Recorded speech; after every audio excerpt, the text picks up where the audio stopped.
Formatting is important. Don't take it too far. And the last page, on page 18, it shows you like a case chart. We talked about this before, but you'd have like, each case chart would have like the chart question, and then a yes and no side to put the blurbs of cases in. In a class that's very case heavy, a class like constitutional law, civil procedure, civil rights law, classes where it's really about the history of each case, you're going to find that the charts are very big and one question covers lots of cases. In a class like evidence, contracts, torts, property, where you're covering different topics each time, you can still use case charts, but you're going to use a whole bunch of them, and you're going to also put hypos on them. So for example, if you're learning about property, and you're learning about landlord-tenant law, and you're learning about the different kinds of tenancies, you might have, like, maybe you'd have 3 columns, and you'd say, what kind of tenancy? And it's going to say periodic tenancy, tenancy at will, tenancy at sufferance, and then it's going to be the case name and why. Why did it go in that form? Or you might have one case chart that's about whether there's offer and acceptance in property, and then you might have another one down here about whether or not the contract was reasonable. You know, so you might have a bunch of different case charts, but either way, it's a great way to organize cases, feel like those cases are part of your outline, they're there for your reference, but you're not like beautifully reading along in your own description of what the law is, and then all of a sudden you have this giant stumbling block that there's a case right in the middle of it, because it is so annoying. And what students do, the typical thing that I see them do in outlines that I review, or I'm trying to think of for one of the subjects that you guys are taking. Let's say you're talking about property and it's adverse possession. And adverse possession has 4 elements, right? And then you have to meet all 4 of them in order to have adverse possession. So the outline starts out by describing adverse possession, then describing continuous, then describing open, and then all of a sudden halfway through the description of open, they throw a case in that brings up all different things. And then at the end of the case, the person forgot that they were at the second element. Now they go back to talking about continuous, and it's like a complete disaster. And there's no sense of this is a 4-step process and I have to meet all 4 steps.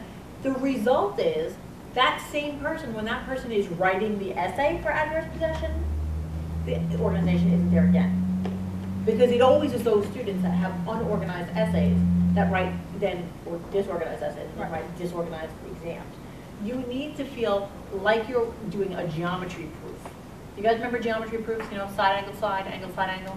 Am I like, you're like, oh no, please don't talk about math. But that concept, where it's extremely formulaic, is the way proper legal writing is done. Okay, but you're, what? I want to say, but not in the sense of the IRAC formulaic writing. Right. I don't mean by substituting IRAC, no. What we mean is formulaic in that there's a definite way that you're unfolding your answer. Okay, so the first element of negligence is duty, and I'm going to handle that right now, and I'm not going to get so twisted up in whether or not my defendant was of age in order to formulate the proper intent. I'm sorry, I'm going into, not negligence, I'm going into intentional torts. Don't get so wrapped up in the facts of your case that you wind up forgetting that you also have to deal with breach, causation, and damages. So there's definitely a formula for how you need to think about something, how you need to unfold it in your writing. But getting back to the Iraq disaster, don't sacrifice good writing for formulas. And let me say this, how do you guys feel about Iraq? Because I'm taking no position on Iraq right now. How do you feel about it? Is it something that works for you or doesn't really work for you? Raise your hand if it's something that like you get it, you know what it means, that it works for you. Does it move your writing along, or do you find that you're stifled with your writing because of it? How many people feel like IRAC is something that they're trying to do but difficult to get it done? Okay, let me say this. IRAC is totally the right way to write. Like, a good essay exam answer is written in that format, but if it doesn't work for you to conceptualize IRAC, then ignore it. And instead, in its place, not because it's wrong, it's not wrong, but in its place, just say, I have to answer a question. How would a person go about answering this question? Because that's really all IRAC is. You're supposed to figure something out. And you're going to have a question that's in a gray area where it's not easy to figure it out. And you're going to have to explain to someone how a court would typically figure out that answer to that question. That's all. just do it in a way that would make sense for someone to read. It'll end up being IRAC. So, but just feel free to ignore trying to fit your writing into that formula. If it works for you, great. If it doesn't, don't worry about it. Just write in a way that makes sense and is organized. And it will become IRAC. It will become IRAC, and it'll be totally fine. Okay, so we're going to split up into groups now, and I think we. So here's the way it works. When states, we are no longer talking about the federal government, Congress making laws. We're talking about individual states making laws. Well, equal protection, that's what it's about. Due process also, we're talking about the state making a law. So back in the old days, like in the 1800s, what happened was the states were making laws, and the laws were like not nice.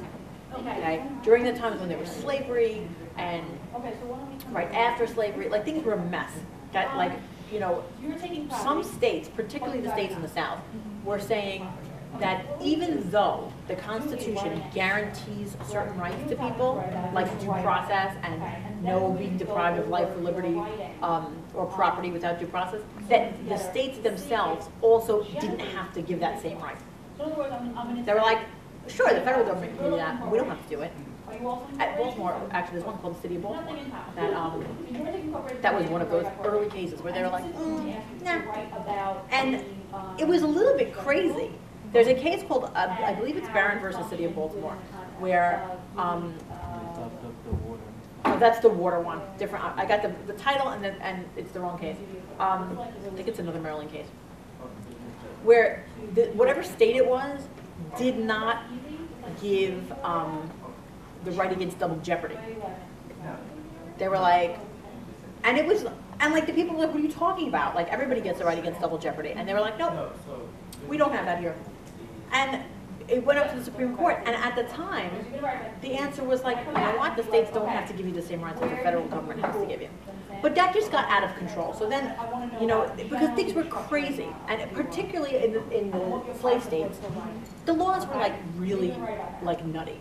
So it got to the point that basically the northern states were like, we really can't trust those states in the South because like God knows what they'll do if we let them do whatever they want. So we're going to have to make a better system. And the system is going to have to be that even though states have autonomy and they're able to make their own laws, and like the whole bit with being states, the state laws are going to have to conform to some kind of a standard. Otherwise, like, the whole thing is a disaster. So then entered the 13th, 14th, and 15th Amendments. And the concept of those amendments was, now the state laws are not allowed to be insane. They have to meet a certain standard, and they have to give people equal protection, and they have to give people due process. Okay, they have to. Like, you know, so even though this is a right that we used to say only the feds had to give you, everybody has to give. This is America. The whole country is America. Otherwise, every state could decide on their own to just forget about it, and nobody gets any rights. So they're like, no. When it comes to due process and it comes to equal protection, you get that from the states too. Now, before we go any further, let's just, the burning question usually is what's the difference between equal protection and due process? Because they're very similar, okay? And in all of the cases that you read in this part of your case, of your class, it's going to be a state has a law, someone gets in trouble under the law, like, or I'm sorry, not someone gets in trouble. The state makes a law, somebody doesn't like it because the law affects them badly, and they complain. And the way they complain is that they go to court and they're like, this law is no good, can we get this law off the books, please? Yeah. So, is it that they go to court, or is it that they break the law? No, it's not a kind of law about breaking. Okay. Which is a great question, because that is how it is in the Commerce Clause. That's not how it is in these laws. These are laws that stop people from being allowed to do stuff. So this is like, you know, blacks can't go to school here. It's those kind of laws, that there is no necessary, I guess some of them have a way that they can get broken, but that's not essential. No. It's like, the person goes and it's like, this law stinks. And the law gets brought up to the court, and the court has to look at it and is reading what it says and is like, is this okay? Is this law legit? Sometimes, and the argument is going to be the person, the individual, will always be fighting against the state. And the individual is going to say, this law is no good because it violates my right of equal protection, or it violates my right of due process. Just so that The difference between those two things, and your professor will like never tell you this, you are into, you're not taking con law, right? Go with Michelle. It's not your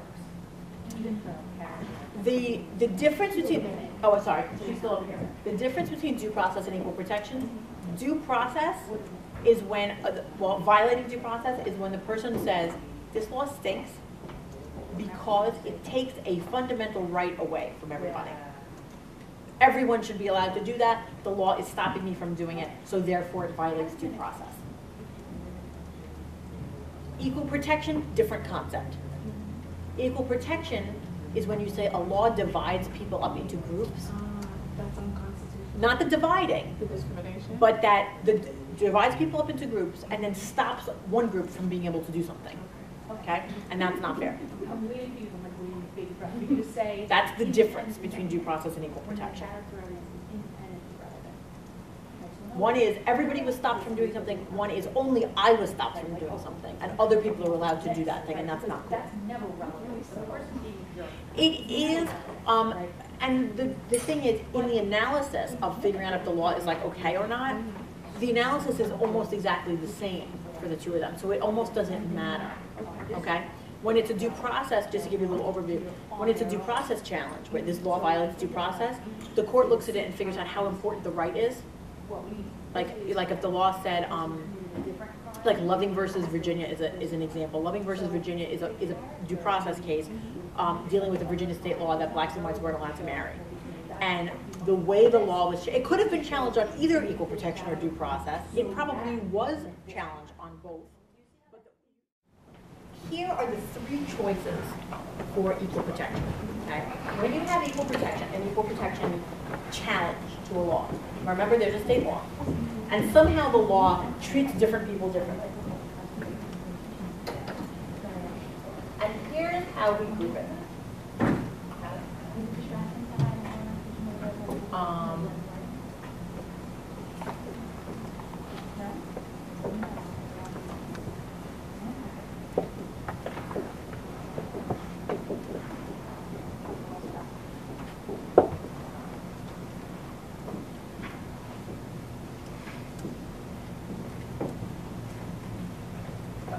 So these are like sort of our three choices.